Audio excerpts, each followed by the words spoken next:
স্বামী প্রণবানন্দ মহারাজের ১২৯তম আবির্ভাব তিথি ও শিবরাত্রি উপলক্ষে বিরাট ধর্মীয় শোভাযাত্রা কলকাতায়। ভারত সেবাশ্রম সংঘের প্রতিষ্ঠাতা যুগাচার্য স্বামী প্রণবানন্দ মহারাজের ১২৯তম আবির্ভাব তিথি ও শিবরাত্রি উপলক্ষে বিরাট ধর্মীয় শোভাযাত্রা বেরোল দক্ষিণ কলকাতায়।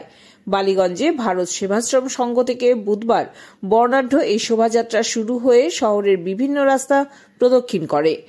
রাসবিহারী হাজরা মোড় হয়ে বালিগঞ্জে সংঘের প্রধান কার্যালয়ে এসে সেটি শেষ হয়। শোভাযাত্রার অগ্রভাগে ছিলেন অশ্বারোহী সন্ন্যাসীরা। রাজ্যের বিভিন্ন জেলা থেকে স্কুল কলেজের পড়ুয়ারা ছাড়াও ভারত সেবাশ্রম সংঘের শাখা কেন্দ্র এবং হিন্দু মিলন মন্দিরের সদস্যরা এতে অংশ নেন। পুরুলিয়ার ছৌ নৃত্য, ধুনুচি নাচ ও অন্যান্য সাংস্কৃতিক প্রদর্শনী ছিল শোভাযাত্রার অন্যতম আকর্ষণ। সংঘের প্রধান সম্পাদক স্বামী বিশ্বাত্মানন্দ মহারাজ জানান, শিবরাত্রি উপলক্ষে আগামী বৃহস্পতিবার ও শুক্রবার দুদিন ধরে নানান অনুষ্ঠানের আয়োজন করা হয়েছে।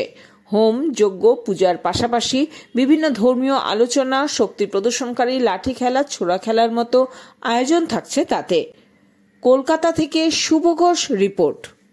স্বামী প্রণবানন্দ মহারাজের ১২৯তম আবির্ভাব তিথি ও শিবরাত্রি উপলক্ষে বিরাট ধর্মীয় শোভাযাত্রা কলকাতায়। ভারত সেবাশ্রম সংঘের প্রতিষ্ঠাতা যুগাচার্য স্বামী প্রণবানন্দ মহারাজের ১২৯তম আবির্ভাব তিথি ও শিবরাত্রি উপলক্ষে বিরাট ধর্মীয় শোভাযাত্রা বেরোল দক্ষিণ কলকাতায়।